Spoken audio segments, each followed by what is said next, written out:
Aç, bas. Açtı. Açtı.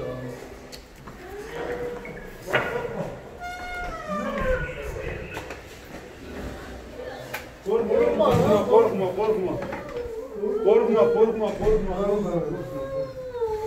Korkma, korkma. Canım, korkma. Gel. Baba gelsene. Çocuklar evde bırakmışlar. Tek bırakmışlar evde. Baba sen amcalar bak geldik. Ömer Faruk bak amcalar geldi. El salla abilere. Amcalar geldi. Abilere el salla. Şu.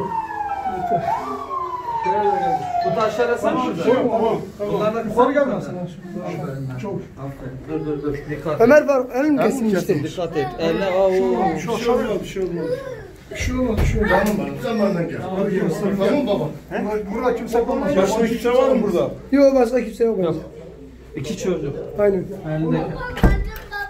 Bir bak kimse var mı burada? Yok. Annesi gel. Yok annem. Abla. Ne oldu annem? Yanımda kapıyı ben açtım. Komşuya gittim 2 dakika ne oldu? Anne sen misin? Aha ne oldu? Tamam. Tamam. Tamam.